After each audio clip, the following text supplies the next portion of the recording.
요나서 1장 1절에서 17절까지의 말씀입니다.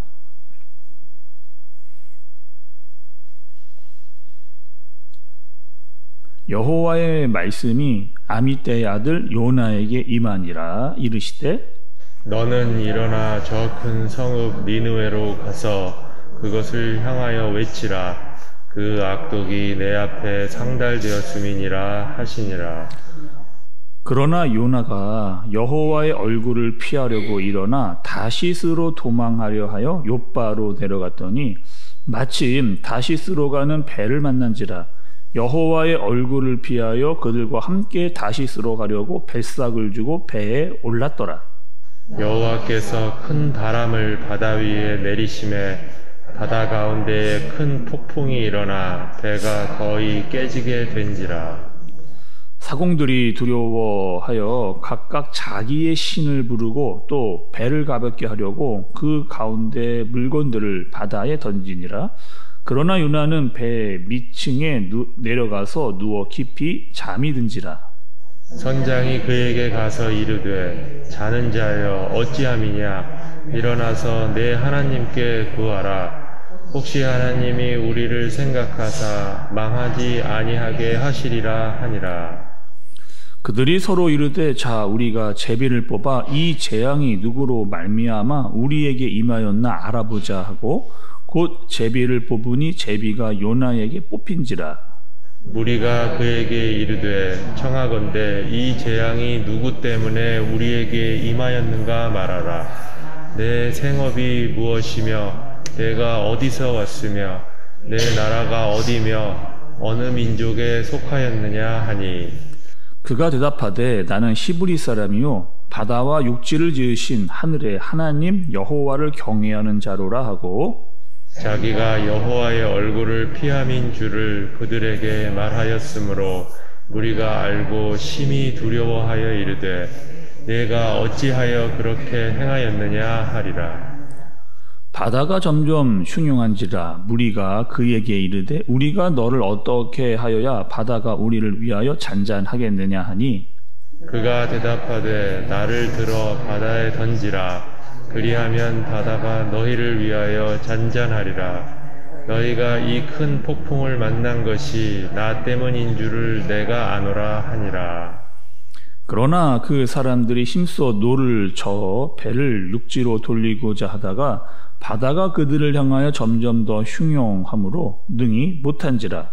우리가 여호와께 부르짖어 이르되 여호와여 구하고 구하노니 이 사람의 생명 때문에 우리를 멸망시키지 마옵소서. 무죄한 피를 우리에게 돌리지 마옵소서.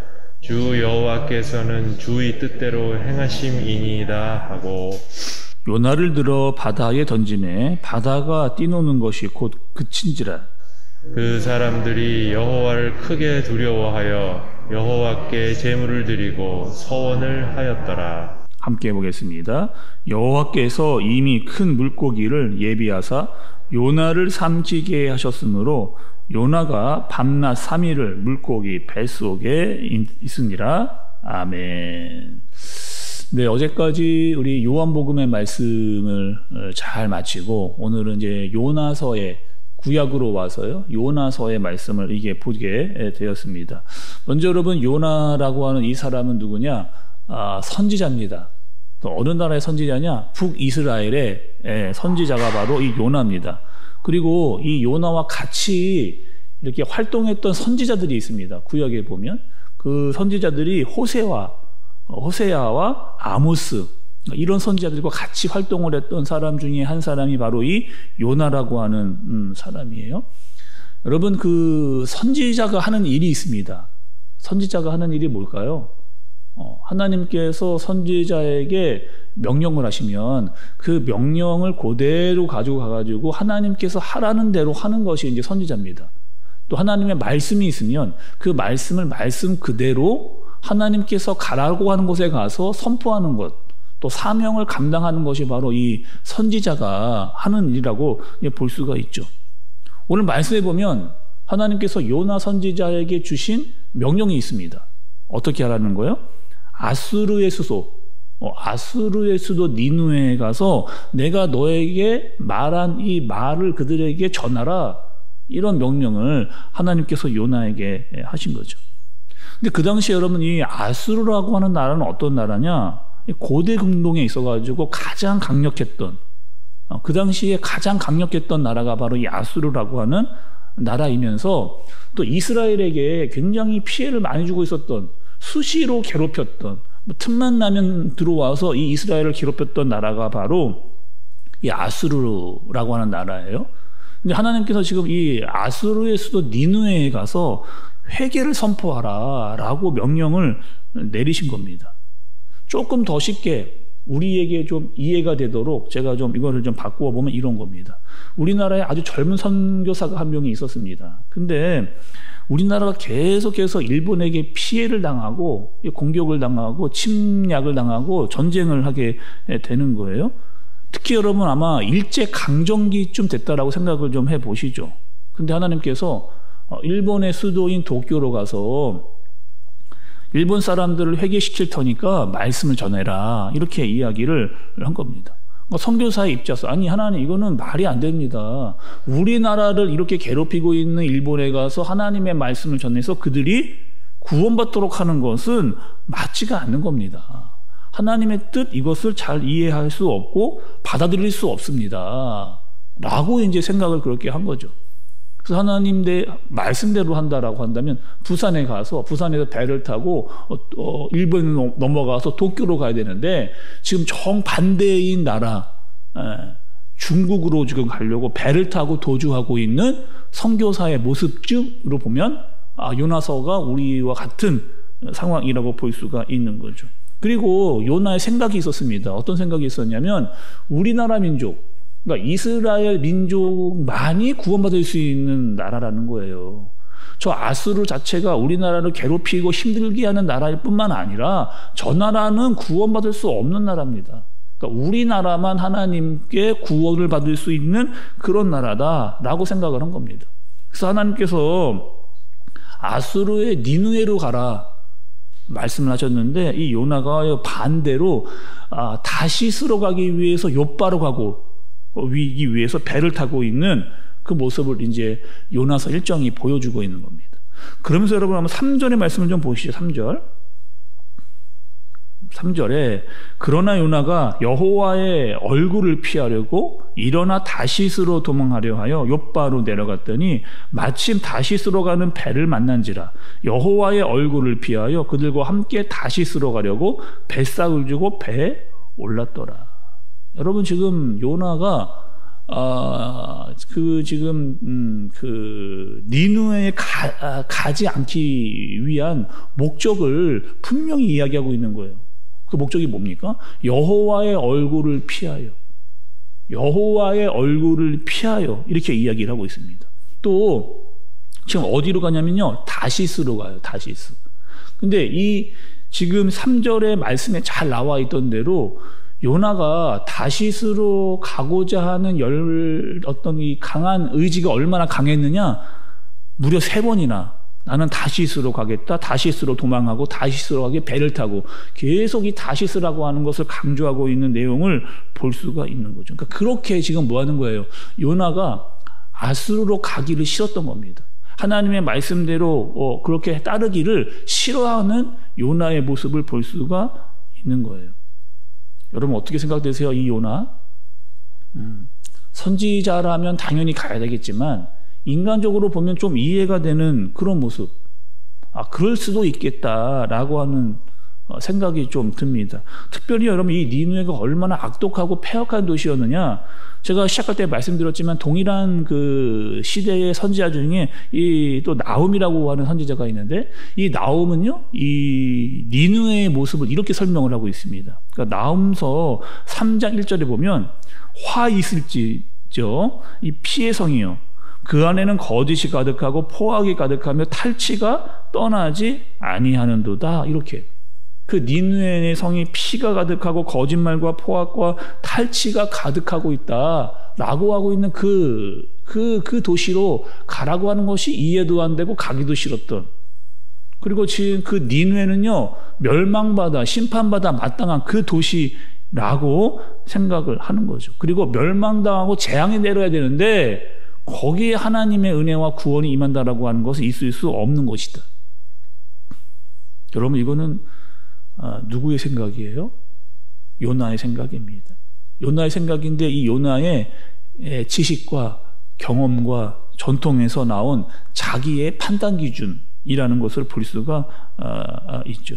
그리고 지금 하나님의 기준과 하나님의 말씀과 내 기준이 다르기 때문에 그 듣고 싶지 않은, 그리고 피하고 싶은, 하나님의 말씀대로 행하고 싶지 않은 그 요나의 마음과 신앙의 상태를 보여주는 것이라고 볼 수가 있습니다. 그리고 배를 탔거든요. 다시스로 가려고 배를 탔거든요. 근데 어떠한 일이 일어났냐? 큰 폭풍을 만나게 됩니다. 그리고 그 현장, 배를 탔는데 어떠한 일이 일어났는가? 그 현장을 지금 이 말씀이 표현해 주고 있어요. 여러분 5절의 말씀을 좀 보십시오. 큰 폭풍을 만났는데 5절에 사공들이 두려워하여 각각 자기의 신을 부르고 또 배를 가볍게 하려고 그 가운데 물건들을 바다에 던지니라. 그러나 요나는 배 밑층에 내려가서 누워 깊이 잠든지라. 지금 난리가 지금 났습니다. 난리. 배가 가다가요, 큰 폭풍을 만나니까 이 배가 막 뒤집힐 정도로 막 흔들리고 비바람이 불고 난리가 나는 이 상황. 자신들이 지금 살아남기 위해서 물건을 돌리고 배를 가볍게 하고 막 어떻게든지 막 발부동을 치고 막 소리를 지르면서 난리가 나고 있는 그런 상황인데 요나는 어떻게 무엇을 하고 있어요? 배 밑층에 내려가서 잠을 자고 있는 겁니다. 뭐 육체적으로 피곤해서 그럴 수도 있겠다 생각이 들 수도 있지만 여러분, 여기서의 요나가 잠을 자고 있다라고 하는 것은요, 영적인 요나의 생태를 너무나 잘 보여주고 있는 말씀이라는 거예요. 하나님의 말씀을 피하라고 했잖아요. 하나님의 말씀을 듣기를 싫어했잖아요. 내 마음대로 살겠다라고 하는, 그래서 아무것도 보지 않고 아무것도 듣지 않겠다라고 하는 영적 무감각에 빠져서 잠들어 있는 요나의 모습을 가장 잘 표현하고 있는 대목이라고 이야기를 하는 거죠. 지금 난리가 나서 막 소리를 지르고 막 배가 뒤집힐 정도인데 다 듣고 싶지 않고 보지 않겠다 생각하는 영적인 잠에 빠져 있는 요나의 모습을 보여주고 있는 겁니다. 여전히 배가 안정되지를 않는 거예요. 사람들이 이게 누구의 문제 때문이냐 막 찾다가 이것은 찾아봐야 된다. 제비를 뽑습니다. 제비를 뽑았는데 뭐 요나가 딱 걸리게 된 거죠. 10절의 말씀을 여러분 좀 한 번 더 보세요. 10절. 자기가 여호와의 얼굴을 피함인 줄을 알고 그들에게 말하였으므로 무리가 알고 심히 두려워하여 이르되 내가 어찌하여 그렇게 행하였느냐 하니라. 이렇게 이야기하고 있어요. 그러니까 요나가 얘기하는 겁니다. 나는 하나님을 피하려고 도망하고 있는 그런 상태다. 사람들이 어떻게 네가 그럴 수 있느냐? 이렇게 막 공방을 하고 있는 그런 상태. 어떻게 하면 좋겠느냐? 자신을 바다에 던져라 라고 요나가 그렇게 이야기를 하죠. 그리고 요나는 바다에 빠지고 하나님께서 준비했던 큰 고기에 배 속에 이제 3일 동안 있게 되어지는 그 내용이 오늘 요나서 1장의 내용입니다. 오늘 말씀을 보시면서 여러분, 우리가 좀 생각해 봐야 될 게 뭘까요? 요나를 보면서, 또 요나는 선지자였는데 그 모습을 보면서 우리가 깨달아야 될 것. 그러니까 사람들은요, 저도 마찬가지고 여러분도 마찬가지입니다. 우리는요, 다 나름대로 제 각기의 가치 판단 기준을 가지고 있습니다. 뭐 어떻게든지 이렇게 판단, 그것을 누구는 가치관이라고 이야기하고, 누구는 세계관이라고 이야기하고, 누구는 인생관이다 이렇게 이야기하기도 합니다. 근데 그런 것들은 어떻게 만들어지느냐? 자신의 경험이라든지 지식이라든지 환경과 관성과 문화를 따라서 그것을 통해서 내 안에 형성되고 있는 게 가치관이고 인생관이고 세계관이고요. 그것을 가지고 뭐 하느냐? 우리가 판단 기준을 삼을 때가 많이 있죠. 그것으로 세상을 보고 그것으로 기준을 삼고 그것으로 판단을 하고 그것으로 어떠한 행동의 결정을 하는 경우가 많이 있다는 겁니다. 근데 중요한 것은 그 가치관이요, 예수를 믿게 되면 예수를 믿은 그 이후에는 바뀌어져야 된다는 거죠. 예수를 믿기 전에 내 마음대로 판단했습니다. 내가 가지고 있는 가치 기준으로 살아왔던 거예요. 여러분, 세상에 나가서 세상 사람들 만나보세요. 세상 사람들은 다 자기가 가지고 있는 세상 기준, 가치 기준, 자기의 가치가 인생관으로 그렇게 살고 있는 겁니다. 근데 그리스도인이라면, 예수 그리스도를 만난 사람들이라면 이제 내가 더 이상 내 생각과 내 마음대로 살지를 않고 주의 뜻과 주의 말씀으로 말미암아 살겠습니다라고 하는 것이 바로 믿음이고 신앙이라는 거죠. 근데 그게 여러분 쉽지가 않습니다. 쉽지가 않아요. 예수님을 믿어도 그렇게 살기가 쉽지가 않은 모습을 지금 누가 보여주느냐? 요나가 보여주는 거예요. 그리고요, 내 생각과 내 계획과 내 뜻대로 하고 싶은 마음이, 우리가 언제든지 그 마음이 올라올 때가 있는 거예요. 순종하기 싫고 멀리 떠나버리고 싶은 마음이 간혹 가다가 우리에게도 들어올 때가 있다는 겁니다. 하나님의 말씀보다는 내 생각과 내 마음대로 내가 결정해서 내가 하고 싶은 대로 할 때가 더 많다는 그 모습을 요나가 우리를 통해서 잘 보여주는 거예요. 하나님을 믿는다고 이야기하는데 하나님의 말씀을 듣지를 않습니다. 하나님을 믿는다고 하는데 하나님께 말씀하신 그 말씀에 순종을 하지를 않아요. 그거는요, 신앙이 아닙니다. 그냥 종교 생활이에요. 그냥 와서 그냥 내 안위만 위해서 기도하는 종교 생활일 뿐입니다. 예수를 믿는다는 것은 예수 그리스도를 내가 구주로 모신 그 순간부터 나의 삶의 기준이 바뀌는 겁니다. 나의 가치관이 바뀌고 인생관이 바뀌고 나의 세계관이 바뀌는 거예요. 내 마음과 내 뜻대로 살지 않고 이제 나는 주님의 뜻대로 살겠습니다. 그 분의 말씀에 순종하며 살겠습니다. 내 생각과 내 가치 기준을 하나님의 말씀에 맞추겠습니다. 라고 하는 것이 바로 우리의 신앙이라고 이야기를 하는 겁니다. 오늘 하루 여러분 세상으로 나가시면 세상 사람들은 세상의 가치 기준으로 살고 있어요. 그들의 인생관으로 또 그들의 세계관으로 살아가고 있습니다. 그런데 그것이 각기 다 자기의 소견이 옳은 대로 살고 있는 거예요. 우리는 어떻게 살아가야 되느냐? 그리스도인으로 살아가야 됩니다. 하나님의 말씀에 순종하는 자로 살아가야 됩니다. 때로는 내 뜻과 하나님의 뜻이 다를 수도 있어요. 힘들지만 그분의 뜻을 따르는 겁니다. 왜? 그분이 하나님이시기 때문에. 그분의 계획과 또 그분의 뜻이 우리의 생각보다 훨씬 크기 때문에 그것을 순종하고 따르고 그 말씀대로 하라는 대로 할 수 있는 저와 여러분들 되어지시기를 예수님의 이름으로 축복합니다. 기도하겠습니다. 하나님 아버지, 요나가 가지고 있었던 자기 기준, 자기 판단, 자기 결정을 하는 모습이 마치 내 모습입니다. 우리의 생각으로는 하나님의 깊이를 다 알 수가 없습니다. 그리고 하나님의 말씀보다 내 결정이 더 빨랐음을 고백하고 또 잘못됐던 모습들을 생각해 봅니다. 하나님, 내 잘못된 고집을 용서하여 주시고 때로는 힘이 들어도 가슴이 아파도 하나님의 말씀을 따르며 순종하는 나 자신과 또 우리 모두가 되어지도록 인도하여 주옵소서. 세상으로 나아갑니다. 여전히 세상은 세상 사람들의 가치 기준으로 살고 있는데 우리는 하나님의 기준과 하나님의 말씀을 순종하여 따르며 살아갈 수 있는 우리 모두가 되게 하여 주옵소서. 예수님의 이름으로 기도드리옵나이다. 아멘.